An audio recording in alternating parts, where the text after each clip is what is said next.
You are listening to the Cigar Noise Boys.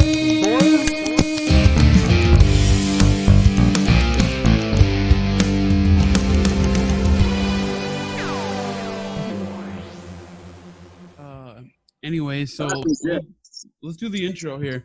So this is Cigar Noise Boys podcast here. We don't have Dom this week. He is a piece of shit, and he's doing summer school, and I guess he's too busy, but that's fine. We have Michael from Small Batch, aka Reginald, and then we have my good friend Zach. He's Caldwell, La Barba, Lost and Found rep in the Midwest, even though he's located right now in the Southwest. Hold on. Oh, you described me as one of your good friends. I'm so honored. You are a good friend. I'm smoking something you gave me, Savage's Toro. Oh, perfect. I love that cigar. I unfortunately just debanded it, but I'm smoking just an Eastern Standard Toro myself. Smoking the good Puente 2014 Don Carlos. Oh, fancy. Very fancy. I stole it from one of the guys here at the lounge because I demanded free cigars. Perfect. So, I had a dilemma today. I saw that Black Label Trading Company had they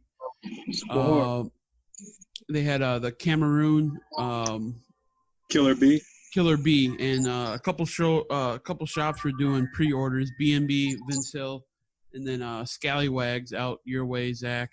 Yep. And it's $235 for a box of 24, or $250. The shop I work at probably will not get it because to get one box of Killer B Cameroon, we need to order 10 boxes of Coraline Black Label. So to get 15 boxes of the Cameroon, you have to order 40 boxes of Black Label Coraline. That's a lot. Yeah, that's a lot. Games, man. So do you guys carry any of their stuff right now? I'm sorry? Do you guys carry any of their stuff right now? Yeah, well, they're going to be at the Little Smoke. We carry... That's what I thought. Yeah, we carry all every facing they have. So we do well with the limiteds, but... Right. If you carry all their core line, you'd just be restocking it. It's not like you'd be bringing in like 15 new facings, so that's like one benefit. Yeah. But yeah, it's not. We don't move a lot of it. Is the problem. So it's hard. It's hard with boutiques, man. You know, like you got to hand sell it all. Nobody's coming in to ask for it, so it's like you got your regular guys that they're in the know. Yeah. They'll smoke, the guys Black Label, Caldwell, etc. But if you get a new dude in the shop or some of those, some older smokers, they end up just buying them. I mean, they're there for their Fuentes or Macanudos or whatever. So it's tough. Yeah, because I think last year they had for the PCA only, they had the Last Rights box press, which I thought was pretty good. I actually got a 5-pack from Small Batch. The Viatica? Yeah, I thought that was good. Yeah, that was good. Were you guys able to order the Lanceros that came out this year? Yeah, I think we still have a few left. We don't do with Lanceros. They didn't make you order like a specific number of boxes to bring that in. No, we just had we only got 2 boxes. That's all we were allocated was 2 boxes. But talking about the Bishop one? Yeah. Yeah, it was a Lancero that was released about maybe 6 weeks before the Toro and Robusto were released. Yeah. That's still one of my favorite blends from them. Yeah, for me it goes Bishop's Blend and then Santa Muerte. I think that's. I actually really do like their Killer B.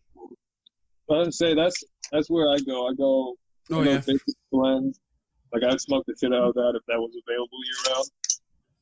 But like the one I always do grab, because it is like a short little powerhouse smoke, is any of the Killer Bee series, like either the Green Hornet or the Connecticut one. I don't know what it's called. Yeah, it was called the Yellow Jacket, but Perdomo had the name rights for that, so they had to change it to Yellow Jacket anymore? Yeah, Killer Bee Connecticut. Huh? They don't call it that anymore. I didn't hear that. Killer Bee Connecticut, it's called. And I did buy a box of Killer Bees Green Hornets from you. Oh my lord! It's like you couldn't make it, bro. It's like WWE. Put them in the ring. You didn't get to just pop in. Unbelievable. I don't care whose show it is. It's our show now. Hey, we're talking about Bears. I thought it was a great idea that you guys were going to do the show, Tyler, because I didn't have time. I was going to text message, oh, we're doing the show right now if you want to jump on.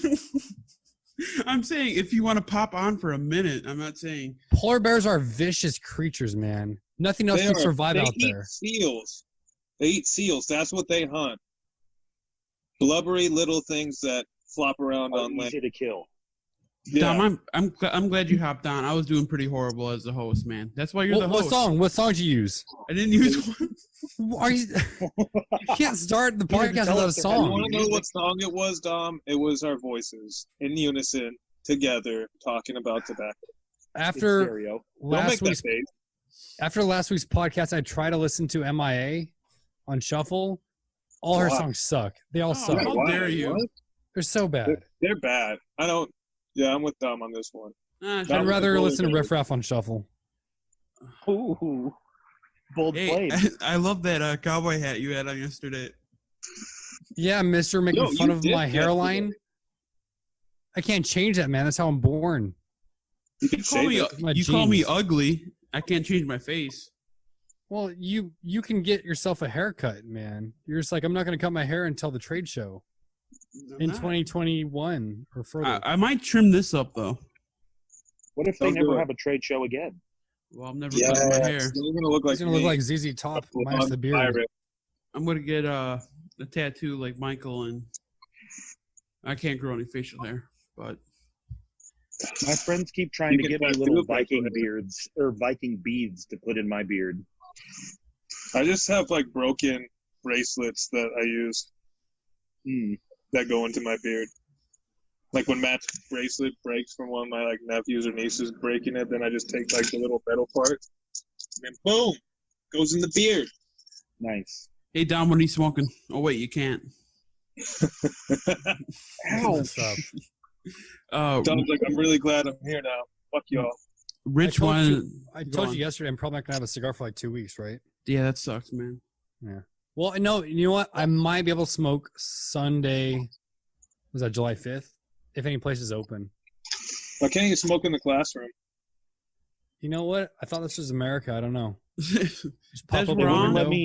I don't want to be right. Me smoke a cigar while I was working out this morning. The first time I ever worked. The first time I worked out in 5 years, and all I wanted was a cigar while I was doing it. They just don't want to see you win. At home, man, because I can smoke while I'm working out. All right, enough about you fucks. I want to know more about Zach. More about me? Yeah. You used to be a chef. I did. For 10 years, I was a chef, and then I decided that 90-hour work weeks probably weren't going to lead to everlasting life. And Hardee's didn't pay that well either, right? No, it sure didn't. Actually, you know, the funny thing is Hardee's probably would have paid better than the mom and pop restaurant that I was working at because, you know, Hardee's has tons of money, whereas mom and pops are making like 10% best, you know? So, but yeah, and then I got the opportunity to work with these guys at the trade show last year in their booth and hang out with Robert and, you know, all them. And I kind of was a broker for them for like, I don't know, 2 months. And then I got lucky and they gave me the opportunity to go in-house and the rest is history, ? And then coronavirus happened. And unfortunately... 2020 is a jam. Right. So, although, you know, more people are smoking. Yeah. Who did you have in your who'd you represent when you were a broker? When I was a broker, it was just Caldwell and Royal Agio, the guys that did Balmoral and the San Pedro stuff. Did I tell you I bought a box of the Duetto? Okay. Mm-hmm. I gotta try that. Have you smoked any of them? No. Because I remember the one. Yeah, the one I gave you, you said like wouldn't stay lit and stuff. So I was really sad because I think that cigar is a really great cigar, and I was sad to see those guys lose their U.S. distribution. Yeah, I like the Connecticut is a good one. The Balmoral Connecticut. Yeah. The San Pedro, that's right up Dom's alley. The rooster logo? Yep, has a rooster, and it's $6. So California would be only $28. Correct. Yay. Hey, what's everyone's favorite animated or cartoon? Well, it's the same thing. Animated or fictional bear? Back to the bears. So you got Pooh Bear. Yogi Bear. You got Yogi. You got Baloo.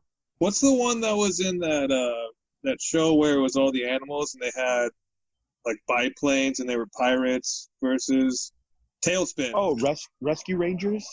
No, Tailspin. There's a bear in Tailspin. I like him. Oh, right, because the Chipmunks were the Rescue Rangers and they were in that show, Tailspin, though. Oh, my Lord. Aren't the Rescue Rangers Chippendale? Yes, but they were in Tailspin. Gotcha. Tailspin was dope.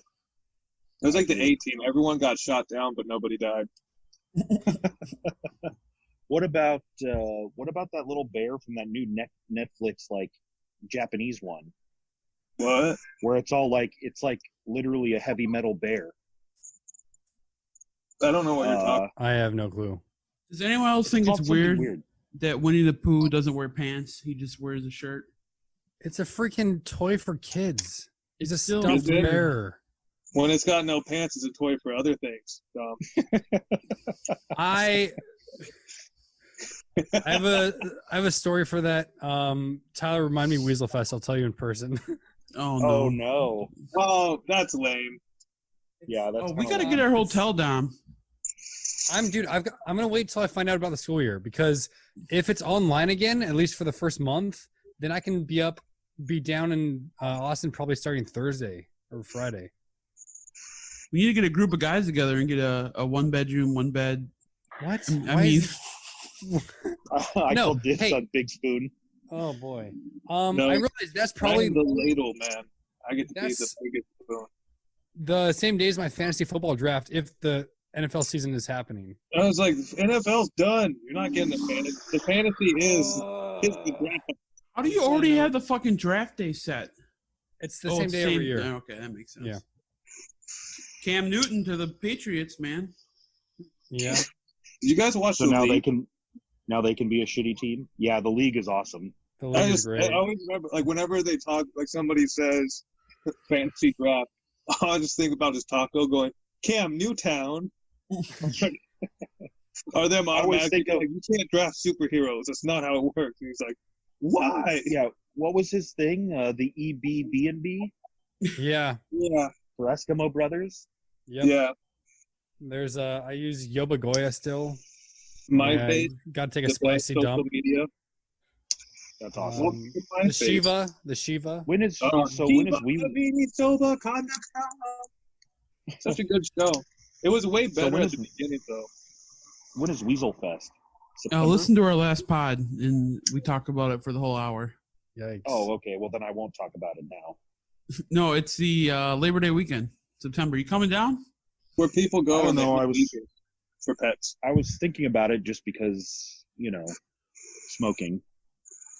smoking and Scarface and barbecue and stickers and fanny packs. And so, hey, if I buy the cheaper ticket, do I still get the option to buy that little Perfecto box that you got? Yes. That's what we did, right, Tyler? Yeah, that's what we did. We did the basic, not the VIP. Because me, A, I can't eat a lot. B, I can't drink, or I don't drink. So Dom can get my drink tickets, maybe. Perfect. What does maybe mean? I might give them to Zach. Who? I'm gonna be there. So are you going, Michael? Yeah, I think me and Drew are going. Oh, dude, can we stay in a room together? I know Ben's going. Ben who? Oh, yeah. Sisters and Smoke. All right. Ben? Yeah. Can I tell Jeremy that it's a sales trip? Yeah, who's your rep in Austin or Texas? You guys have a rep? Tell them that yeah, you're working we on a do. collaboration with Roma. They'll love that. So, Zach, how long have you been smoking cigars for? These are the questions you're asking? Yeah, this is getting basic. Yeah, it's kind of basic, but that's okay. It's fine. Probably like 12 years. Really like a Karen. No, But because I think the cool thing is he used to be a chef. He can cook, so he's got a good palate. That's what I'm leading up to. These are lining. But if you just want to ruin everything for me, Dom, go ahead. I want to speak to your supervisor. What? Because my hair? I don't know. No, I've been smoking for probably like consistently for like 12 years, but I stole my first cigar out of my dad's humidor. It was a Fuente short story. So there were definitely much worse things that I could have smoked. Yeah, that's a good smoke. But yeah, I mean, probably about 12 years now that I've been smoking. So it's a good release, especially, you know, like I said, I was working a lot of hours. So like the best part for me is, you know, we can hang out, you know, on the small batch Zoom and talk trash and talk about which bear would win in a fight and smoke cigars. And I mean, Grizzlies. zero stress. Grizzlies for sure. The thing. Michael, how did you get started at small batch, Maximar, all that jazz? That actually goes back to like when I started. Like I started smoking with my uncle when I was 14, and he was one of like the original smokers here. So he would buy my cigars for me because I had a job when I was in high school. And I didn't know that the shop was literally like 5 minutes from my house. So I'd drive like an hour to see him, which I didn't mind because I'd hang out with him and all of his friends. And I'm like, I like this lifestyle of motorcycles and bourbon, cigars. It all made sense. And when I turned 18, he was like, "You're retarded. Like, just go down the street. Like, you don't have to keep doing this." And I'm like, I didn't know. I was thinking it was somewhere by him. Turns out it was right next door. So I would pop in here when I was going to school and smoke a cigar. And then when I went into the beer industry, I would always like do like this as my office. And then when I left the beer industry, like I worked 5 years straight of like fucking just grinding. And I was like, I'm going to take some time off to go like do what I want to do. So I went down to Costa Rica and then went to Spain. And then that in between when I was home, Pop's like, "You work here when you come back." I'm like, "I'm going to be gone for a month, man." He's like, "Yeah, that's fine. When you come back, you're going to work here." Because I'd help like unload boxes because one of the guys who's an old school guy from working in the lounge, he was also one of the guys that rode with Michael, you're gonna have to say that again. He's one of the old school guys that did what? That worked in the lounge. Like he's one of the guys who works with me now in the lounge, Mark, who's like another like uncle for me. And so I'd come in to hang out with him, and then orders would come in, the boxes would be outside. He'd go out and start unpacking. So I'd help him out just to speed up the process so we can get back to smoking. So they took advantage of me for like a good 2 years when I was hanging out. So I would just like OCD, like go out, start helping. We talk while we're unloading. It's like what I was doing when I was there. Yeah, exactly that. And then at the end of it, they're like, "We should probably put him on the payroll before he comes after us or something." I don't know. So that's how I got started. Like when I was leaving after I was done with beer, they're like, "You work here now." I'm like, "What? Okay, that's fine." All right, before I dip and get some more work done, what's the deal with you in Indiana doing the Zooms? What are you testing out? What can we know? Projects, man. We did them on the small batch open lounge. Oh, and that was in the morning. Yeah, Dave said something about that. I was busy. Yeah, like we had TLE popped in, Dave popped in, Vlad was in there one day. It's funny because we always had like one or two people that would come in after the first 2 days.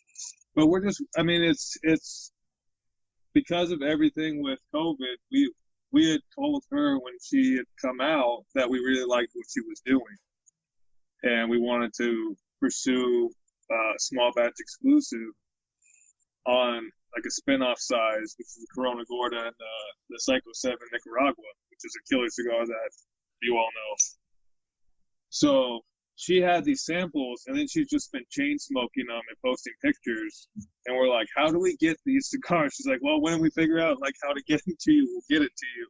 So she finally got the samples out, and then she sent some other ones that she had worked on that we might run with also. So we're gonna pick out the Psycho blend one and go with out of the two, whichever we think that you'll all enjoy the best. And then there's another 4 blends, the Puro, Origin, Reborn, and Bloom to work with for future projects. So that's what everyone's been seeing, like the daily smoking, which has been a lot of fun because it's something I haven't done before, sitting with the person that blended the cigars and hadn't smoked in a couple of months and now wants to smoke and said yes when I asked to do it over Zoom so we could break it down together. So we've been going back and forth, smoking the blend, smoking a couple of the sticks, not just one, to see what we're getting out of it and if we're getting the same kind of experience. So that's the story with that so far. And there's some fun things that will probably come from it. Cool. So did you guys get the same stuff out of it? Yeah, that was the neat thing. Nice. Sitting here and her in Nicaragua in the factory, the cigar she sent and the cigar she has on hand, when I pull one, I think we had one that was a little bit different, but then when we pulled the second one to smoke because we both weren't happy with that one was already good. So we're excited. Yeah, it sounds like it's going to be pretty rad. Yeah. So Drew's going to smoke it tomorrow. I think we're going to smoke it again for the Psycho blend. And we'll decide on that. And the other ones we'll make the move on, I'm sure, at some point. But it's fun, man. Like she's killing it with what she's doing. So I'm super excited. Sick. All right, guys, I'm gonna bow out. Tyler, you're back to the responsibility of running this show. Don't make it 3 hours. I'm not gonna edit a 3-hour podcast. No, I got my humidor coming in early tomorrow morning, so I got to be in bed early. Don't be hasty, young hobbit. Let us have it. Oh, he's drinking out the bottle. Nice. All right, Dom. Vamonos. Hasta luego. Vamonos? Yeah, get the fuck out. Oh, my goodness. See you later, Dom. Bye, Dom. Hey, guys. All right, and we're back. And we're back. Grizzly bears. Grizzly brown bears are the superior species of the bears. So, Mikey, in terms of this Indiana thing, so like for me, she kind of came out of nowhere and like started gaining a lot of like, I'd heard her name before, but like now I see her like all over social media and stuff like that. Like, did she just like how come she's like all over the place now? I guess you know what I mean. Like, was she just a blender before and kind of flying under the radar, or? I mean, she's, from what I understand, like she's been, I mean, her family, you know her family, right? Mm-hmm. Yeah. So she's got the whole family lineage behind her, and she's worked really close with, it sounds like, her father, and getting a real feel for tobacco. So then, I'm not really sure how her and Mike Giannini came together, but that was kind of like the break point for her, was them meeting up, and then they asked her to work on a Psycho Nicaragua, and she put out a killer blend, and she was one of like the few people. I mean, there's a lot of people in this industry, and I mean, we've all sat and talked with everybody, and not everybody is always able to kind of get across who they are. And I think she was just like born for that. Like, she's easy to talk to. She's very good at being able to cross over from her background to us, and even switching languages and still getting across the story and everything she's been going on with. So that's why I think she's resonating with a lot of people right now. Aside from doing, yes, a killer cigar, Right. it's very easy to sit down and talk with or listen to, and she's got a very connected and easy story to follow, where a lot of people, it seems like, jump back and forth and you're like, what are we talking about?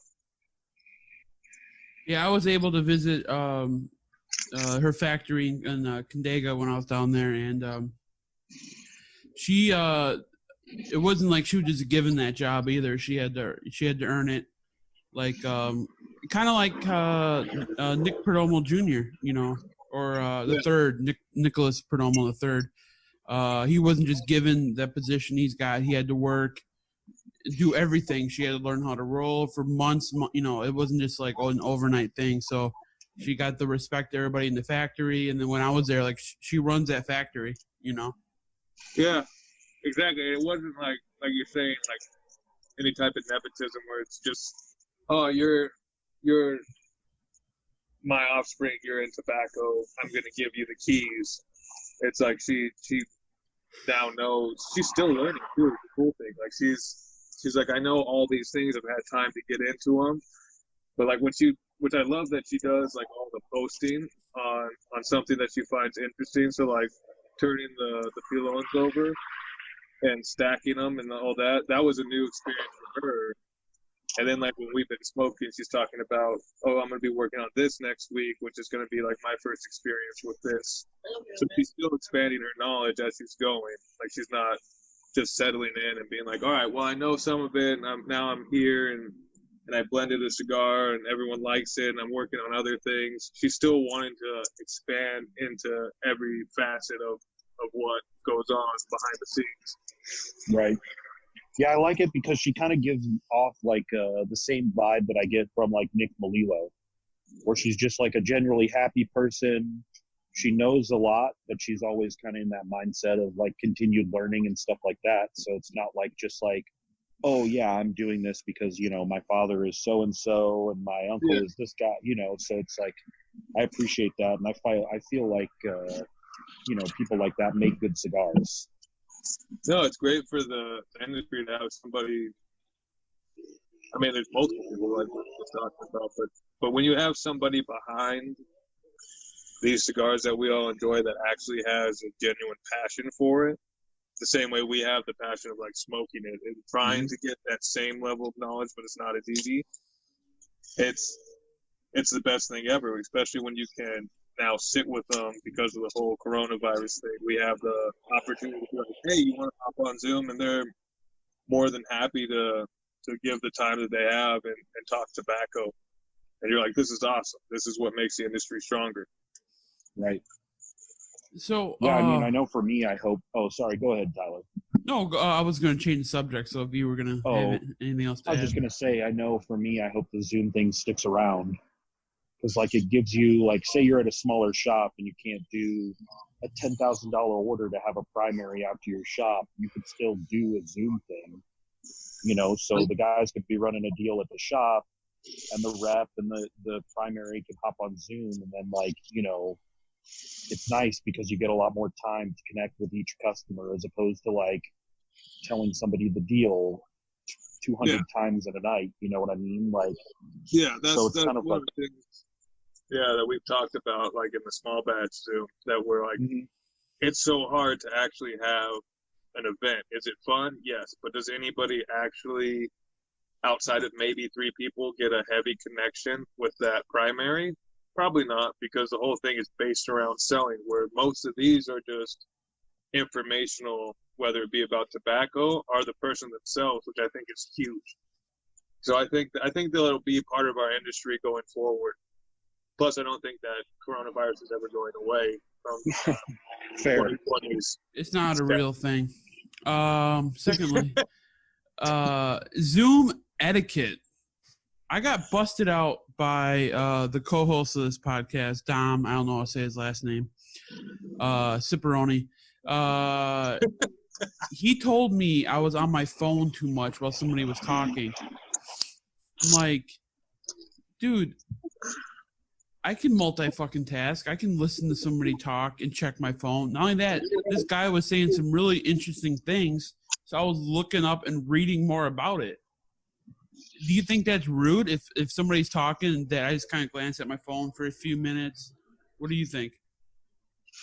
I mean, for me, like when Dave and I are hosting these weekend things, and I've heard a lot of people talk about the etiquette, this, that, and I agree partly with it, but I think it's hard to also, you can't tell people how to be part of something. You know what I mean? You can't turn everything off, because I was on that Zoom call for 3.5 hours. Yeah, and especially like ours go, I mean, from anywhere of like a normal like 2 hours to something like with Ben this weekend from Dissident, where he's like, I'm going to go into the After Dark with you guys. And you're like, fuck yeah, you are. We're going.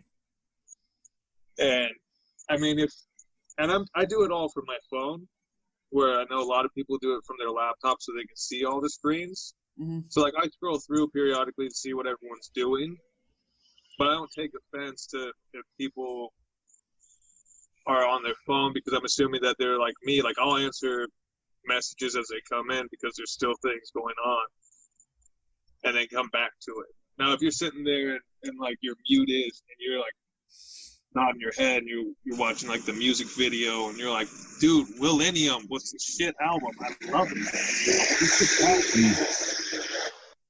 Like, yeah, that might be a thing, but like just tending to things going on, I mean, it's still fine with me to see, like, if you're looking at something, or if you're, like you said, we don't know what you're technically looking up on your phone. It could be, like you're saying, like you say something. A lot of these guys, and they're talking about books that everyone's asking about. So then everyone's trying to look it up, because once we log out, that Zoom chat goes away. So if you don't have it, it's understandable that you're looking up. Yeah, like George Brightman was talking about like Davidoff, and I don't know anything about Davidoff, so I was looking up just some stuff about it, And Dom texted me, he's like, "Dude, you look terrible when you're on your phone." I'm like, "Dude, I'm just checking some shit," So I view it kind of like cigar etiquette, right? Like there's always going to be those people that tell other people, like, don't smash your cigar out in the ashtray. They're the same people telling you that, like, you have to straight cut your cigar. You can't punch it. You can't bead cut it. You can't do whatever other cutter is out there. Those two are absolutely true, though. Let your cigar go out and straight cut that fucker. I'm just saying, like, to each their own, kind of in that kind of situation. And for me, like, that's the big thing on these Zooms, is it's kind of nice because there are some people that don't necessarily have a question, but they enjoy listening. Like every Zoom I've been on with Robert, for example, like there's questions from, who's the guy on the Eastern Standard to, like, tell us about the gardening you've been doing, because he's been super into gardening. And it's like, but some people are sitting there and, like, whether they're writing it down or looking it up or whatever, like, who's to tell them that that's bad etiquette? You know what I mean? Like you experience it how you want to experience it. And it's just like an event, right? Where you experience the event how you want to experience it. Maybe you only want to buy a 5-pack and then you just want to hang out and listen to, Robert or whoever chat. Or maybe you're that guy who buys a box and doesn't want to talk to anybody. And it doesn't, like, to me, etiquette is kind of like a myth. And it could be kind of whatever you want it to be. Yeah, I mean, I agree with that. I mean, you were on that Matt Booth one, and I think you were playing Call of Duty, so. Well, first, that wasn't an impromptu thing. It was a small batch after dark, and I was playing video games, and I could, I'm listening. My biggest problem is I always feel like something funny pops in my head, and I have to fucking say it. So I end up interrupting. I know, but it's like, all right, this isn't about me. I need to sit back and fucking listen. I don't know, and that's the thing too. If it's a Zoom where they have like a manufacturer or something on, right? It's not your Zoom, so it's kind of like, I was on a Davidoff, the small batch Davidoff Zoom on that Sunday, and it was very like nobody had cameras, nobody had microphones except for Dave and the gentleman from Davidoff, Jeffrey, I think it was, somebody like that. Anyways, and it was kind of like so structured. And to me, I'm a bigger fan of Zooms that are like, like Dave and Mike, when they run a Zoom normally, it's pretty structured in the sense that Dave will get the questions going if he has to, or I apologize for all the background noise. Dave will get it going if he has to, or Mike will get it going if he has to, but it kind of just takes natural shape. Like sometimes we're asking about specific cigars. Sometimes we're asking about, how did you like the dude from HBC? It was like, well, tell us about your story. Immigrated here from Cuba. Kind of, it was a cool story, and so it's like that's the direction it took, and so it's kind of like etiquette to me becomes, let's just see where this naturally goes. But like you said earlier too, Zach, is there is, I know a lot of times when I go on Reinhardt's Light 'em Up Lounge ones, like I'm usually muted and just listening and getting, because it's not something I need to ask a lot of questions, because there's a lot of guys asking the same questions I would ask. So usually I could just sit in and listen, and then I'll throw them some questions if I have them. But well, and for me too, like I feel very comfortable on the small batch lounge with everybody we've kind of gotten to know over the course of this whole coronavirus thing, and it's very much like a lounge to me. Where like the first time I go into a lounge, I'm pretty quiet unless I'm there for work, and of course like work is work. But like if I'm just hanging out at the lounge, sometimes I'm very quiet and I just listen, and I kind of learn the kind of rules as you go of that particular lounge, because each lounge is different. And so it's the same with these, like, and I've been in that Light 'em Up Lounge a couple times too, and I like don't know anybody there. Or I was in the Cigar Dojo one a little while ago, and I didn't know anybody there. And so I didn't really talk until Robert made fun of me for my Zoom freezing. But, it was just kind of one of those things where it's just like, it's kind of just go with the flow. It doesn't have to be etiquette. It doesn't have to be, oh, you have to do this or else.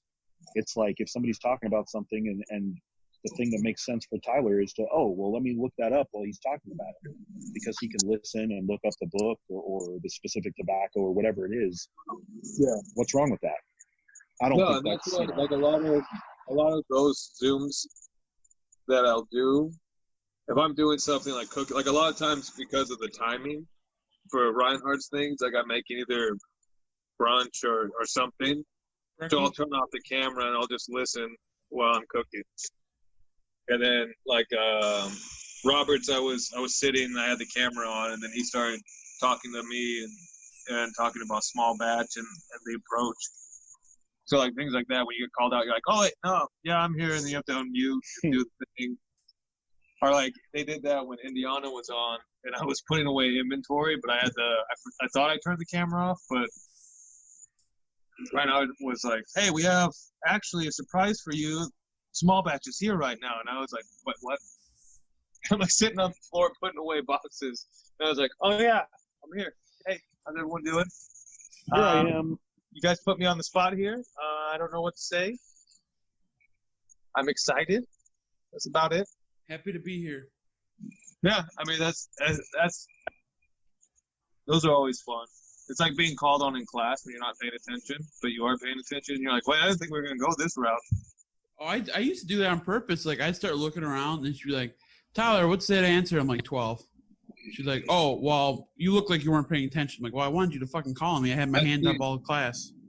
I would do that too for fun, just because like I was the problem child always.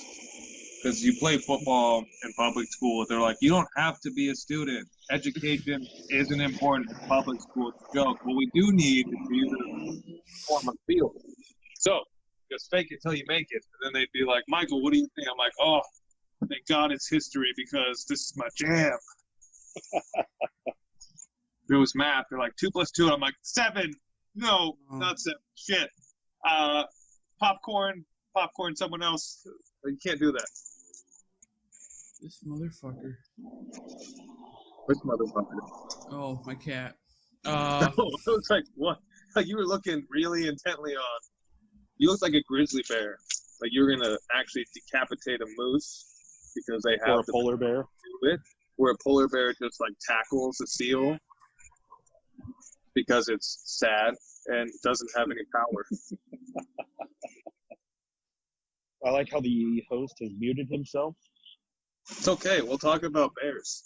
Yeah, amen. Reading about it, it is true. You look at a grizzly bear, and they are smaller, yes, but they have more muscles, different snouts. The game that they hunt is obviously more dangerous because they're dealing with moose, elk, other predators like wolves. Where polar bears are living like the lavish lifestyle. They might as well call them like the ivory tower bears because they're living in hunting soft seals. And then they're losing because they don't have enough glaciers to float on. Like, how weak are you? That's sad. How weak are you? Let's talk about Hannibal. How many seasons are there? There's 3 right now. And then they actually, what was that? Like 5 days ago, we were talking with Jeremy. We were talking about it a couple days ago, 5 days ago, yeah.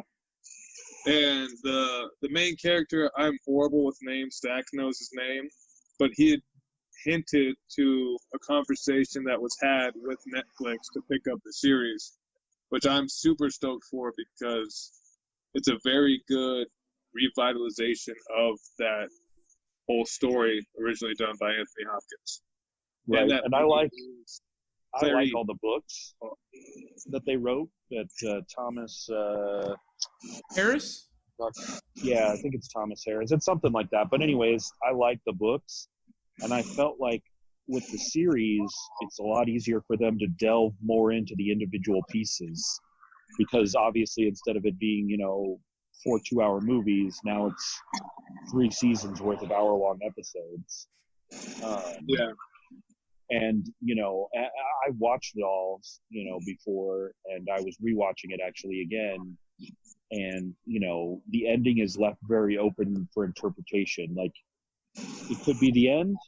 It could not be the end. And so I'm glad that they did that because now, if Netflix picks it up, they don't have to, figure out how the fuck are we going to do this and this. It's more like, all right, guys, here's what happened. And so, I really hope that they do pick it up and do some more seasons. Yeah, I hope so too. Like you said, I think one of the strongest things that any storyline does is not to do a movie. As widespread and probably more profitable it is to do a movie, I guess. I'm not really sure on that. But as somebody, it's kind of like cigars. Like you don't pick up a cigar and rush it. Like I feel like movies are always the rushed version of anything that's been adapted from the book. Right. Yikes. Or it's like that guy with the horn who's being a dick. Yeah. Better crash next time. Then we can eat People are so angry they've been in their houses for too long. Yeah. But I think it's a hard argument to make if you're going to say that it's better as a movie than a series because a series allows so much more depth right. that you can get out of anything that I don't really see anybody being like, yeah, it's better as a movie. Like, were the movies good? Yes. They were good classic movies, but as a series, I've enjoyed it a shit ton more because they have had the ability to build out characters and get into storylines a little bit more. Not a little bit, but a lot. Right. To where Right. movies, you have to rush it all. What's your favorite Davidoff? Of all time or like regular production? Regular production and of all time. Ooh, regular production is going to be the R 702. That cigar is fucking insane. I think they did probably the best. Like, I used to smoke the shit out of the NA No. 3 702, and I still smoke He's back. regular core line, the Annie number 3, is a fantastic cigar. But the 702 line is much more my flavor profile. So the double R is the one that showcases the best to me for the wrapper, and then the overall blend put into it. Like, it's just a chocolate bomb of, like, you smoke it, you're just happy. And for, like, things that I can't have, which hopefully anybody from Davidoff is listening, maybe Alicio They're not. Miller, we'll send it to him, is the fucking Wagner, which I smoked that cigar back to back when it first came out, the original one, followed by the 25th anniversary. That was fucking phenomenal. I would say the late hour is my favorite regular production right now. Definitely after that whole the small batch thing that they did on Zoom with those guys, I kind of had a new appreciation for it because, like, I didn't know that some of the filler tobacco was aged in whiskey barrels, which I thought was really cool. And then of all time, I almost have to say, like, it's a tie for me between I think it was the 2016 art edition with the blue band. Oh, the Perfecto? The Perfecto, and then also the original Chef edition. Yeah, it's a hard question because then you hear somebody say things like that, and you're like, "Ooh, that was good too." Yeah, but it's kind of whatever like, you know what? comes to mind. Have you smoked the Royal release, the blue banded one, Mike? Yeah. What was your opinion on that? Royal Robusto at the get-go was, I thought, weak. Not obviously in flavor or anything like that, but just for what you got out of it, you're like, all right, cool. I'm paying $90, around $80 or more for a Robusto. The original was one of my favorite cigars that I would smoke on a regular basis because Pop always had so many on hand. That it's kind of like Annie number 2s. Annie number 2s are not gone for us. We still have them on hand. So I haven't wanted for them. I still have, like, Wagner's, but I have more Royal Robustos than anything. But, like, comparing those two against each other, I was like, I would smoke 3 of the regular ones versus one of the new Royal release. Mm-hmm. When it goes to the Salomon, I think the Salomon was a fantastic cigar and well worth the price, because that was above my expectation because I smoked the Robusto first, so I thought that the Salomon would be less impressive. But Paul Patel, like we always do, at least once a year we'll grab Oro Blancos and smoke them. And then it's like, what do you follow it up with? Right. He was like, no, this year we're going to do the Royal Release Salomon. And it was the perfect follow-up for Oro Blanco. And you're like, holy shit. Yeah, because you're like, how do you have something so unique and then something that you can still be like, this is good. Right. Hey, guys, I'm back. What's up? I've been watching you hold the mic around your mouth ever so sexually, but wanting. I was waiting for you guys to, I was enjoying listening to your conversation. But are Crocs making a comeback? Maybe. I'm seeing Crocs everywhere now. I thought it was stupid, like the shake weight, and everyone's just like, oh, it's dumb. But then everyone bought a shake weight, so it's just like the same thing. Because now they have those little, like, not stickers, but little attachments you put on the top. It looks ridiculous. Looks like a kindergarten art project. Wait, what are we talking about? The shake weight or the Crocs? Yes, Crocs. You guys remember this cigar? I do. I remember buying that for my dad. From Foundry, it was like $6. That's why I bought it, and it was it's a larger ring gauge. Was it like 58? Yeah. I haven't had one in like 4 years. I had like 5 of them, I think. Guys, I get my humidor tomorrow. I'm fucking stoked. I get to get rid of all these fucking coolers and totes and humidors. I like my coolers. No, I don't. I can't find anything. I want to be able to look at it and take pictures. Mikey, is it bad if your cooler smells kind of like a cooler, or should it smell like a humidor? You should be using like a fresh cooler. I wiped mine down with water, and it still has like a plasticky smell to it. If it does, you could take you could do a couple of things. One, you could use like, old box inserts or old boxes and set them in there to kind of give it some of that cedar. The other thing you can do is throw some newspaper in there, like take the cigars out and throw some newspaper in there, and that'll take away some of the smell. Yeah, that'll absorb it. Or you can fart in it and close it. You do that, put it in the sun. Put it in the sun for like a day to just, clean it out. And then you can do the same thing. Put like he said, the inserts are like some cedar in there, and then leave it in the sun as well, so it picks up more of that cedar kind of thing going on. Because I use one of the tailgate humidors, cooler. I have a really bad. It's like a tote bag, but you can what do you call it? It's insulated tote bag. And I took it to a Raiders game, and the hot dog juices leaked all through it. And it just smells terrible. Put it in the fire pit. I don't know why we still have it. It's in the closet somewhere. We'll throw it away. Yeah, you should purify it in the cleansing fires of a fire pit. I don't care if it's bad for the environment. Burn it.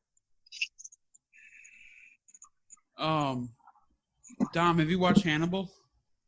No. Okay. You should. Not interested. I don't like anything spooky or too what's the other word? Manly? No. When you're just on the edge of your seat and you're sweating. A thriller. Suspenseful, yeah. I don't like too suspenseful. Holy shit. I sit down, I want to enjoy something. If it's well done, yeah, fantastic. But no, it can't be too much. I'm with these middle schoolers. They're talking about these horror films. Dude, they don't know shit. What was they're it? talking about like It Chapter 2. That sucks. And we're over here with like original Halloween and shit. Way worse than any of those ever would be. I can't compare. I haven't seen any of them. Scary movie? That's my question. Has anyone seen something that you're actually like, it was a scary movie, quote unquote, and then you were spooked out by it? Exorcist. Pirates of the Caribbean when it came out. Sonic the Hedgehog, the original. Is this like Small Batch Lounge? Like, I can't obviously put him in the waiting room, but can we put him in the waiting room? Indiana Jones, Temple of Doom, and Last Crusade. All of them were scary. Can we talk about Dom's childhood? Yeah, holy shit, man. What's going on with you? I feel like it was a very sheltered. Yeah, I'd say sheltered. Sheltered from the horror films. Sure, fine. I don't care about that. Sheltered from swear words and music and aliens. Also, when I was you better cuss and stop that, Tyler. Tell us a little bit about it. What are you drinking, first of all? This is Bullet Rye with some bitters. Okay. I'm surprised you didn't. I can't even say it. Dude, I had $15 off from Total Wine. That's like, no. It was good. I told the lady, man, it feels like I'm drinking for free. And this other employee turned and looked because she didn't know what it was. Like, there's no alcohol in it, so you are. Free alcohol? What are you doing, lady? Did you look at their humidor? No, I never go in there. Buy some General product where they have like General and Padron. So you bought some General out of it. So you bought some Tatuaje the other day. Okay, I'm on a buy freeze, but I had bought my girlfriend pizza, and she Venmoed me back a little bit of money, and I was like, "Don't do that," but she did, and so I thought, you know what, I'll spend this on cigars because it's not my money. It's now just in the air. How much was this fucking pizza you got? Dude, we got $90 worth of pizza. For you and who else? My girlfriend. Wait, your girlfriend, does she smoke? Yes or no? No. She's Baptist. She valued money to you, and you didn't use it for the both of y'all. You were just like, fuck it, it's mine now. Is she real? No. Okay. I That's spent. what it sounded like. No. Is she I bought real? the pizza. I said, don't worry. I got this. Money. Boom. First of all, one of the pizzas, a cheeseburger pizza. Interesting. The pickles were like a garnish. I didn't like the look of them. But they had mustard on it. Anyway, pizza number 2, chicken something or the other. It was the best, but I'm forgetting what it was, so it doesn't count. Pizza 3, salmon and bacon. Ugh. And I almonds. don't like anything about you right What now. on earth? No, Who are you? I had to try it. I feel You're like really talking about this kind of food with Michael present is like an insult. Have you seen his food? That he eats? It had bacon on it. We had bacon. We had all the food groups. Bacon, fish, chicken. Those aren't food groups, you dumb fuck. Food groups is like... Dude, the food pyramid's a lie. Don't get me started. It's a lie. It was a marketing scheme. I'm with Dom on this one. He was like fish, cheese. I'm with him on where More he's meat. going with. It makes more sense what he's saying than when they were like, eat a shit ton of bread, kids, because diabetes isn't a thing. Diabetes. I'll tell you what. 6 years ago, when I liked the cigar, I want to choke hold that on. dude. Tyler, you're going before your time because I want to hear about the rest of the $90 worth of pizza. Yeah, so I bought it, and the deal was we were doing a science experiment. Wait, Dom, this before week. we go forward, where did you get these pizzas from? Mission Pizza and Pub in Fremont. So Mission Pizza and Pub, I think you owe some money for advertising on the CigarNoise podcast. No, I think 90 included the tip, so it wasn't that expensive. Anyway, the point is, I said I'm going to pay for the pizza, and she said, "Oh, I want to get the boxes for the experiment." And the guy said, "Yeah, it's not free; it's 50 cents a box." And she was going to pay. I said, "No, I'll pay for the full thing." She tried to pay me back for the boxes, and obviously overpaid because she was paying for her portion. Thank you, girlfriend. Appreciate it. She real. Yeah, she. What's her name if paid she's for her real? portion. Go now. Shoot. Deborah. Oh, okay. That So was she's quick. like 40 years old? No. Deborah's my mom's name, by the way, so that was that's going to be a comment. accurate. Did she go by Deborah or Debbie or Deb? I feel like you have she to go with goes Deborah. with her friends and everyone. She went by her middle name, but at school she goes by her first name. What's her middle name? K. Classic middle name. Dom and Deborah What? sitting in a room. That's where you went with this, Tyler? Sitting in a room. Tyler, you were everywhere. Anyway, You like the freaky so shit in public. it's not like this money was to be split between us. She was trying to pay for her portion of the meal, and I'm not going to do that thing like, oh no, I'm going to pay you back. Oh, you pay me back. No, I said I've got it. She paid me back. We're good. And I spent that money on 3 MBSs and 1 Anarchy. You really splurged. Yeah, I had a little bit more money in my Venmo account. It didn't come below Life is 30. looking good when you got the girlfriend's money. Dude, shoot, podcast, listen up. Guys, when I did that the egg drinking video for CigarNoise Weekly, That was disturbing still. Tyler, your face is ridiculous right now. No, when I took it out and I put it down and I was gonna get ready for the film, I opened the cooler door and I heard something fall.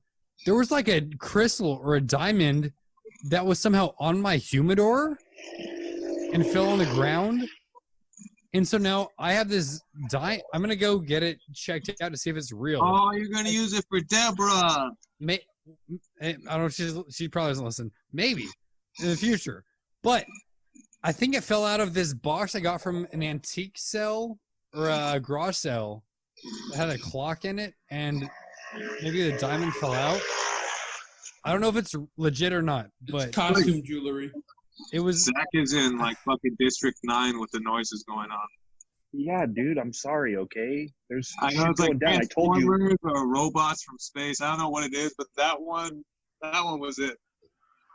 It was it's like I'm I told those guys this morning, dude. I grew up on the streets. questioning my love of malt liquor in 40s. I was No, disappointed. we're gonna take over a park, man. It's gonna be great. Amen, brother. I Dom. told a coworker. Check before you put it in a setting, because if you give that to her and it's hot trash, Well, you okay, might as two well things. give it for 'em and be like, tape this to your wrist. Two things. First of all, Zach, I told a coworker last night I cut my teeth on the streets, and she's like, "What does it mean to cut your teeth?" And then I sent her the dictionary definition. She said someone who grew up on the streets would not have said that or known what that meant. Anyway, and yeah, I'm gonna definitely check it out to see if it's an actual diamond or not. Because my parents come from Clear Lake, which has Lakeport or Lake County diamonds, which look great, but they're low quality and they're everywhere, so they're not worth anything. I thought it was the thought that counted. Yeah, Don't buy sparkly shit. Just buy it's wine. like no. Okay, no. better. Compare this to a cigar. A cigar with an ugly band. I'm not into it. Like, I'll smoke it obviously if I like the flavors, but That mean I you want- want like the super obnoxious, expensive Gurkha? no, I want the whole package though. Who are you fighting with? What is this? Please? No, my housemates are just whispering boys to me. Yo, housemates, shut the fuck up. We're doing shit. Important shit. I'm not gonna tell them that, but You tell them. You fucking tell them. And then you show them my face and be like, Cal Drogo Mike the pirate says he'll kill you. And I'll stab the wall. I don't know if we should. That's Deborah's Tupperware. Just a heads up. The one that disappeared. Stab the wall. one. I don't know where the things went to that. He said housemates, but I think house rats. These are the guys. Yeah, I mean, if they give them a We're- hard time, we can just, tell them to come out to Arizona or California, and we'll talk. We'll deal with them. Yeah. Who are we dealing with? Nothing. The Don't worry housemates about that it. are interrupting you. Oh Yeah, no, people have no respect for what you do. I don't do I anything. call Oh, them hoes. my cigar part-time job gig is now bankrupted, so I'm not doing that anymore. Wait, what? The cigar guys, the company that they send me out to like weddings, business parties, and whatnot, they went bankrupt. So Oh dear. Just yeah. do it yourself. Without, fuck up. So the legal paperwork to do that is ridiculous. Really? Yeah, because it still You has to don't be have like a cleared. shop that you're close with that you can just borrow their license? Well, see, what they were doing is they got their own cigars from Nicaragua, and so they were just like bundle sticks. No, they're doing it wrong to begin with. But price wise, if I'm buying from a store and I have to make it cost effective for the person paying for it and still get some money myself, I would It's have easy to be do. I would have to be putting on a show and like really talking about the tobacco. What about Really? going through a wholesaler? A lot of my shops in Minnesota don't have licenses, and so they get all their product from a couple of the wholesalers out there. So yeah, you're not That could paying work. like the price that you're getting from the manufacturer, but these wholesalers aren't like P and K, so it's like really like a 10% over cost. Yeah. That Even could work. if you find the right shop, you could do that. I mean, people will come in and they'll be like, I want Forum because it's not like a cigar smoking event. It's more of like a thing to have there. It's not really hard to do. You don't have to go get your unbanded, what I can only assume is floor scrapings from Nicaragua. Gross. Well, I know what I ran into Eric from Napa Cigar Lounge Mhm. at a winery where my parents live, and he was doing the same thing that I do. But obviously, he has a lounge, so he had his own boxes. It wasn't like cheap bundle sticks. So yeah, I don't know. I think you I- get more out of it if you actually have access to real tobacco, because you have the guys who do want nicer things, who have like a cigar smoking culture of their family, and then you have the ones that just want a cigar bar, and that's where you have like your entry level cigars that aren't super expensive, but they're still cigars. Like Quorums, are they cheap and do we smoke them? No. But are they better than most, like, $1 sticks? If that's a real thing? Yeah. I don't know. It's kind of like our theory on the blind man's bluff. You know, tobacco that tastes like tobacco. It's not anything like, you know, all of our other production stuff, like uses specialty tobaccos. Whereas the blind man's bluff just kind of, you know, rolled in Davidoff factories and it's good. Yeah, it's like entry level. It's $8. Watch this ad, Tyler. You want to cut your teeth on something, that's where you do it. Francisco, what up? Hey, Looking good, man. Dead. He said, Francisco, what's up? I dig the hair, man. What is wrong with his beard? Yeah. What's up? I dig the hair. Oh, that was good. What did he say? What did Mikey say? You didn't hear her? No. Francisco. I was asking why. Poncho. Patchos. What I can only assume is pubes at this point. That went on last night. Does he know the trade show got canceled? Yeah, he didn't come with me last year, dude. That was I'm just fucking wondering. Chill out, okay? Dude, he thought I was so cool. He thought I was like super popular. It was great. That's because you have facial hair, man. He's like, yo, you have full face of hair. No, because we had like two people come up and like, oh, your cigar analogies. And I was like, oh, yeah. Oh, fuck. I made the big time. Called my mom. So some guy came up and he's like, oh, I'll take, I got 3 of these. I looked at them and I thought they were the warped, unbanded ones. Rojo? Yeah. They were Trader Jack's. Son of a bitch. He's like, yeah, I think they're $275 a piece. I'm like, all right, 3 at $275, $850 or 8 something. He's like, oh, and my military discount. I'm like, oh yeah, I got you, fam. All right, $820. I thought they were the warped ones. I was like, oh, hey, we got warped 2018 and 2019 in there, but go with the Trader Jack.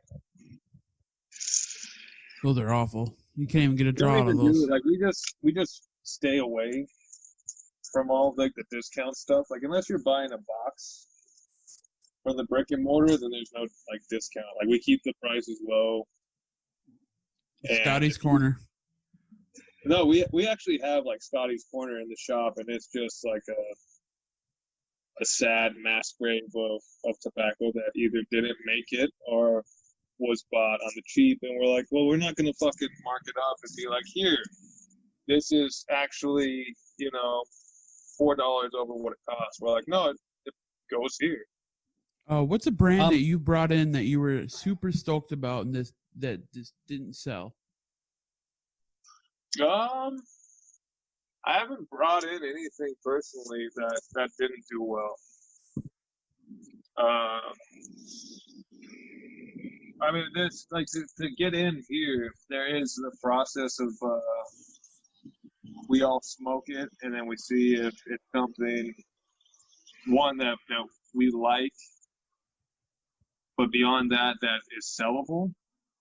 So like sometimes like things that we haven't picked up that we've tried, we're like, all right, well, it's not the right time. It's better to use the money in other brands, and then one day we'll get to them. Or we're just like outright no. Is there a system for Scotty's Corner? Like after so many months of having something to stock? If it's months, like we'll give it a shot. We'll try moving it in the humidor. We'll talk about it. Especially, I mean, as cliche as it is, like we do try to not have stuff that is shitty. And like I won't recommend things. Like if a guy tells me like, yeah, I like this, and he's looking for a true light cigar, I'm not going to be like, well, this one isn't working, so let me have you smoke this Oscuro from whatever, and be like, yeah, this is the one. And then I'm like, hopefully he never comes back to berate me.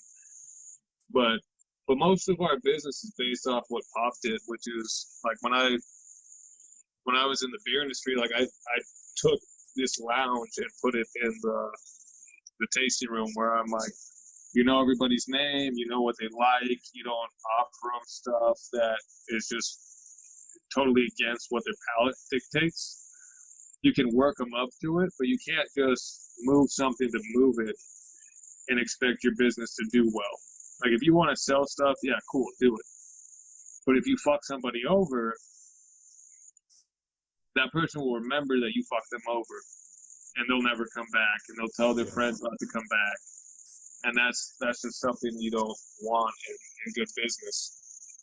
Well, I think that's a really interesting thing that you say, because like for me, the shop that I used to work at in Colorado would bring in really only the stuff that the owner liked. And some of it I didn't like either. Didn't mean they were bad cigars. It just meant that, it wasn't my thing or whatever. But I found if I was doing what I was supposed to and getting to know the guys that were regulars and genuinely caring about what I was selling people that were coming in, I could still push those products because I knew they were good products if I knew that person was going to enjoy it. Yeah. But I don't think I've ever gotten somebody that's ever come back to me and been like, oh man, that cigar you sold me was bad. And then to be fair too, I'm the guy, like I was at Piro in Phoenix. And when I was there, a couple of guys walked in the humidor, and I was talking to like their beer guy. But these guys walked in, they didn't really know what they wanted to smoke, and the beer guy was like, "Oh, well, this is a Caldwell rep. So why don't you talk to him?" And he's like, "Okay, what do we want to smoke?" And I was like, "Well, that's a big question." I'm like, do you like light, medium, full? Like, what are you guys thinking? They're like, "Oh, we like medium, full stuff. We smoke a lot of this, we smoke a lot of that." I'm like, okay. I was like, a really good one that kind of flies under the radar for us, but kind of in that medium, mild medium, not really medium full, but medium, is the Midnight Express. And it's like my favorite cigar. It's the last cigar I ever bought with my dad while he was alive, so it's got like a special place in my heart, so I sell it all the time. So anyways, I sell them 2 cigars. These guys bought, each one of them bought one of each. They, grabbed a beer from the bar and they went and sat outside to smoke. Well, I'm sitting there, I don't know, putting in an order or whatever, and about 45 minutes, an hour later, one of the guys, the main guy, he seemed like, came in and was like, "Hey, man, this is a really good cigar. It's an ass kicker. It's really strong, though." And I don't think I've ever heard that about a Midnight Express, but at the same time, I was like, "Oh, man, like, can I get you something else? Like, if it's not for you, I have 100 cigars in my bag. I'll dig through there right now and find something better." And so, for me, it's like, it's less about the actual brands themselves and more about like who's selling them. Like at Lake Country, you have Tyler, who knows a fair amount of tobacco, I would say. And I tell everybody, and like, if you tell him what you're looking for, I would find it hard to believe that he couldn't find a cigar in that humidor that's going to fit what you want and that you're going to hate. Meanwhile, back on the street, sorry. So I'm just saying, like, cigar shops that do it right and know what they're doing and know what they're talking about and hire people that at least know the bare minimum about cigars. There shouldn't be brands that like you're super stoked on and don't sell at all. You know what I mean? That's my feeling on it. I mean, maybe I'm wrong, but it's hard if you bring in like a bunch of small brands, and it's like you almost feel like you got to rotate what your suggestion kind of, absolutely. So there's some days where I'll focus on moving a certain brand, but that's a good thing about the shop I work at. We sell a lot of volume, or we probably sell the most cigars in Wisconsin. So I would agree with that. Yeah, so we can have we have a lot of the big brands, and we got a lot of the smaller brands. I mean, a few brands that haven't really worked out for us was McAuliffe. JSK didn't really take on that well. HR, I brought in HR at TPE. That one hasn't really. I like the new stuff, the Illegal. It doesn't help that I haven't seen much of their stuff on social media too. So I've seen Spencer comment on a few of my posts, but they've been pretty quiet. And then have you done like an HR pack like you've done with like those other packs, on the Facebook group? No, not yet. Because those are I think smokes. that's one thing for you, like that you do really well, is like you'll put this 5-pack or 10-pack and be like, "Hey guys, come in and buy one of each of these, and we'll give you 10% off," or whatever your magic number is. Doesn't matter. That part doesn't matter. But like, you'll kind of like put it out there to guys that like they might not have even known HR existed. You know what I mean? Like, we know about these kinds of things because we're in that like cigar nerd kind of category where we know a lot about cigars and we smoke a lot of different stuff. Except for Dom. But like, Watch your mouth. Ouch. But I mean, like, you know, most guys that come in, they don't know about Caldwell. They don't know about HR. They don't know about Foundation. They know about Fuente and Monte Cristo and all that kind of stuff. I'd say probably 80% of guys that go into a shop. Right, I agree. So it's just a matter of like, you know, with some of the smaller stuff, I think shops need the bigger stuff to pay their bills, right? Because people are going to come in, they're going to play golf with their buddies. The only time they smoke is when they're playing golf, and all they know is Romeo y Julieta and Monte Cristo, like Dominican stuff, not Cuban stuff, obviously. I try to get them on that Patina Churchill, man. I'm like, that's a perfect cigar. Dude, that's a good one to get them on for sure, absolutely. But, you know, not everybody is, not all those guys are going to be able to, like, take your suggestions like that, right? They'll still be pretty standoffish because all they know is the big boys.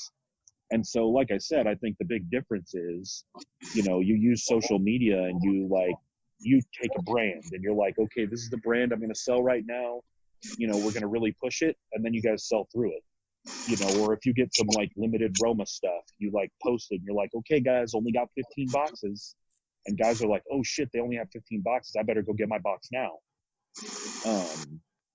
You know, and so, and I think your shop is probably the only shop that I go to in Wisconsin, and this isn't talking shit on anybody else, but your shop is really the only shop guys are going and buying boxes at. Yeah, I couldn't believe it. The other shop that I worked at, we sold boxes just on events. Very rarely would somebody come in and pick up. So it's like daily I'm selling, you know, handfuls of boxes. Someone's coming in just grabbing. They'll be like, I just need a box. And then you show them. And then it's like you show them something and you're like, you kind of like, I show them like a Charter Oak. I'm like, yeah, it's, you know, $130, you know, 20. I'll take it. I'm like, oh, fuck. I'm like, I should have sold them a box like for 150. You know, it's like. Yeah, you got to go bigger first. You can always go lower. Yeah. Not that the Charter Oak, I love that cigar. I think I'd be hard pressed to find a better $6 cigar on the market. Yeah, I agree. Yeah. I agree with that.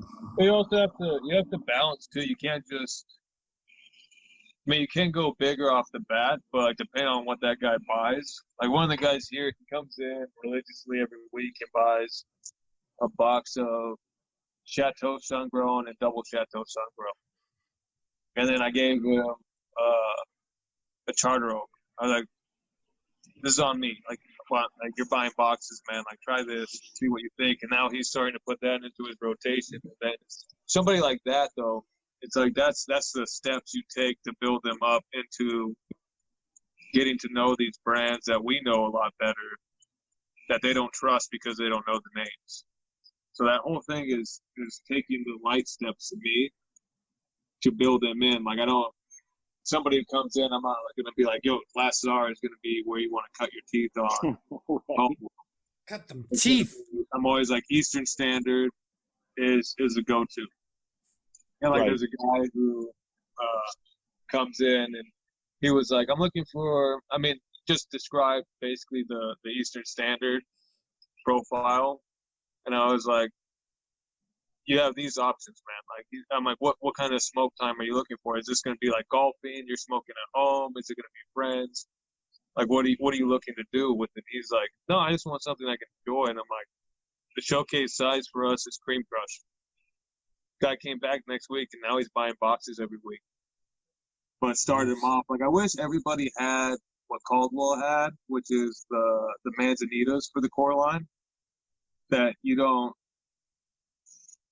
have to actually really sell that cigar. You're like, this is a cigar, and the blend, you're going to get everything out of this. This is going to be the showcase size of what that cigar is, and then it's going to be, we'll talk about it when you come back. But, like, try this cigar, and then try the rest of them, and you can get an idea of what your like, I use that exclusively for, like, gauging somebody's profile when they're new.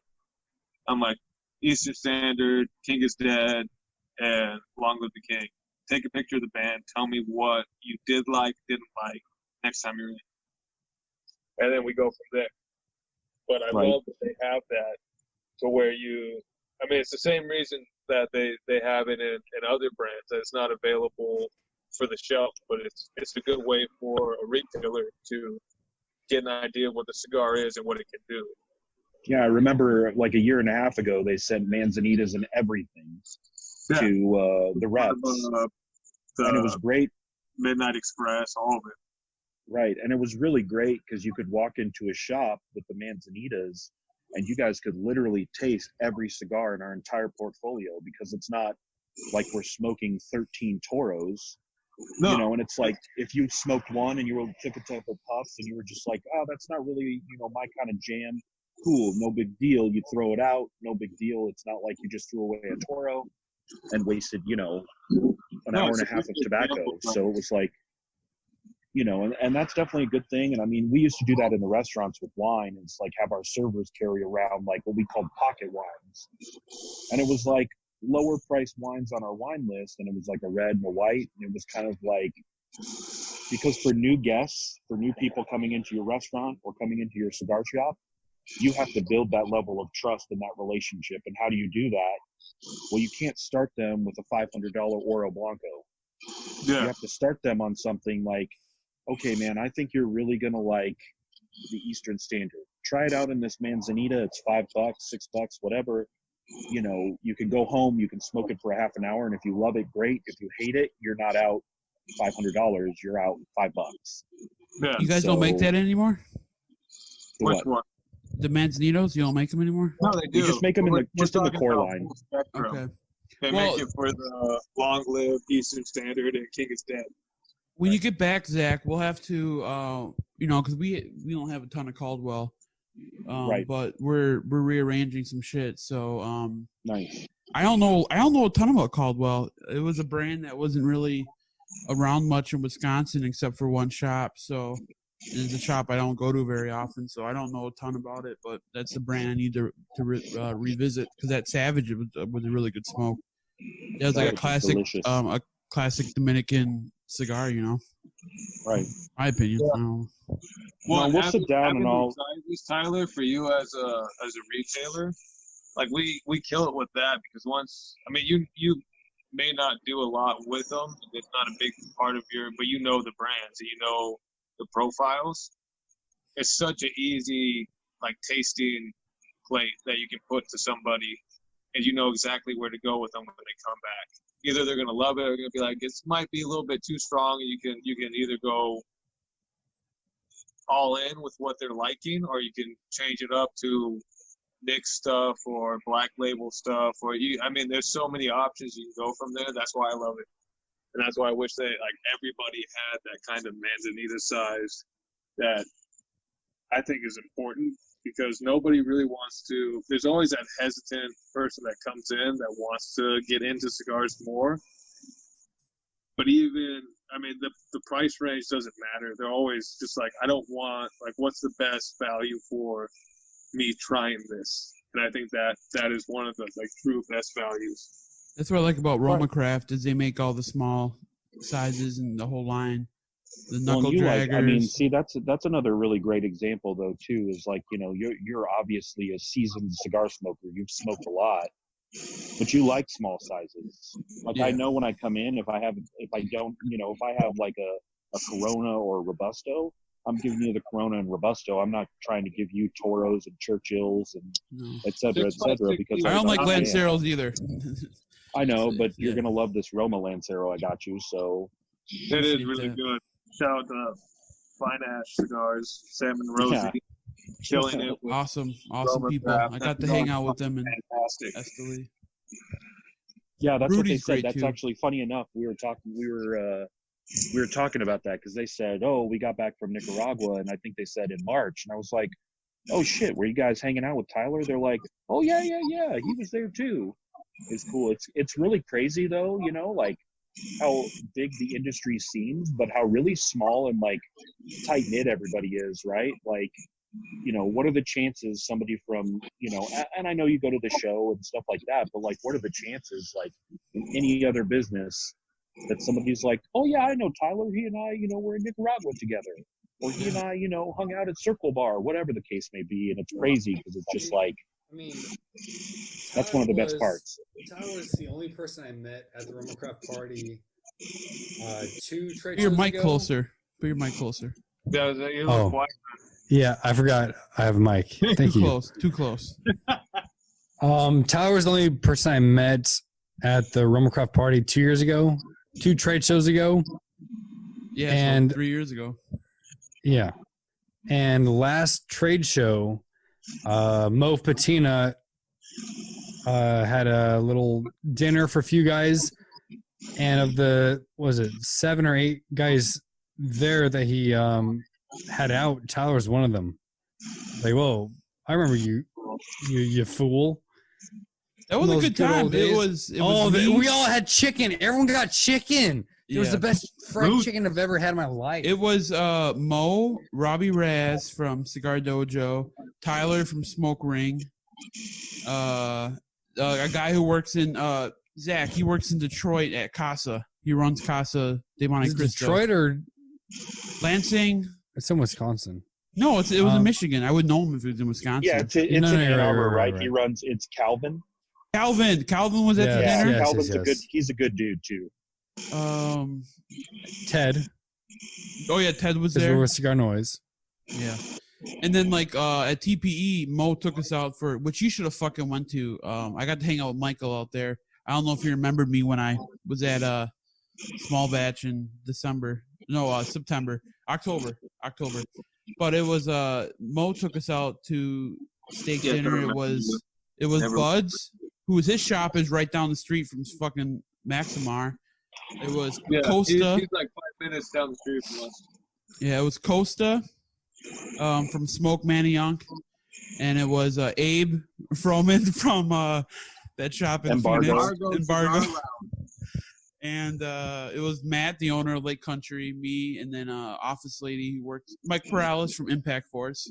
So, But see, that's like a great example right there, right? Like, literally, out of all those people you talked about, I knew half the people that went to that dinner.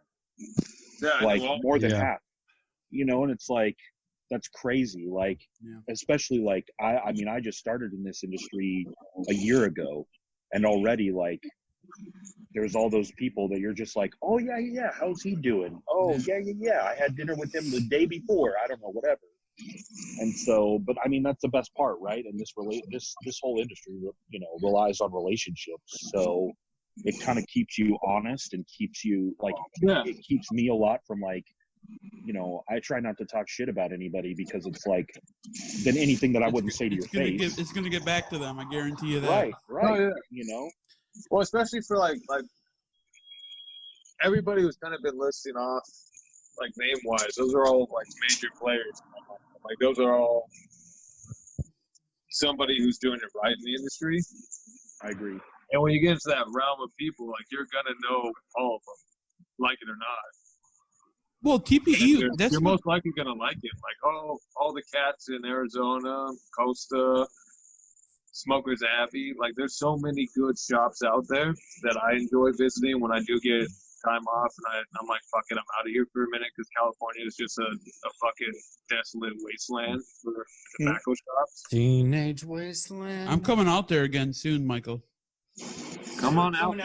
Just When are you- come out on a fucking Get out Monday. of town, bro. When I'm are you going out, Tyler? You should let me know because I want to go and visit Mike and Jeremy before I head back out to the Midwest. You gotta take over a park, bro. You gotta let me know, Mikey, when they open shit up, and then I'll come out. Well, I it just wanna- depends on like what do you want to do? You want to just hang out? I want to hang out at the shop and shoot the shit. I mean, you could do that basically any day of the week, but Mondays. So the day I picked was the worst day.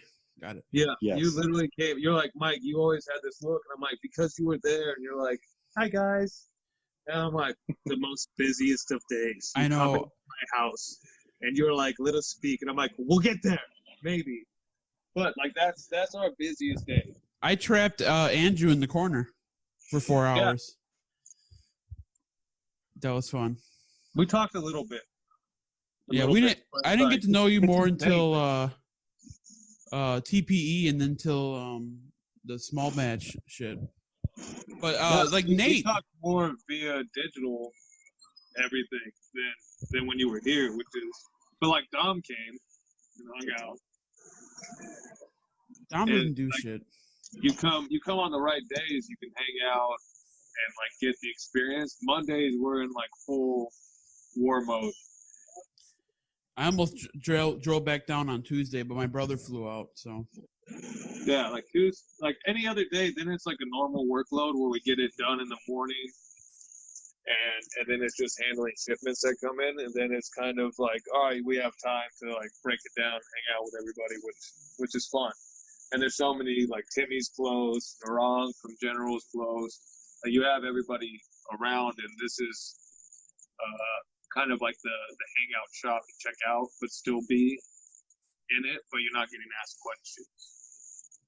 Yeah, and then we were able to hang out at TPE too. We all went. Where were we at? The Palazzo? Yeah. With Nick and Nate, and then small batch team, and then Alex Sessa. Yeah, that's his last name, right? We went to dinner, and then we reached out to the homies that were nearby. You were one of them, and then we just kicked it at get the name of that bar, but right there in the Palazzo. Yeah, I think you guys smuggled in your own booze. We did. I know. Classy. I'm like, what the fuck? These guys are motherfuckers. Dude, I'm walking around with a bottle 24/7 attached to my hand. It's like Edward 40 hands, but just, bottles with of bourbon. That is not economical if I'm buying. Like, I'll buy drinks, but you don't buying Fiji waters. And then you were you had like Amazon Marketplace deliver like breakfast for you. Yeah. You gotta do what you gotta do. And it's like sometimes you want to wake up and have brekkie.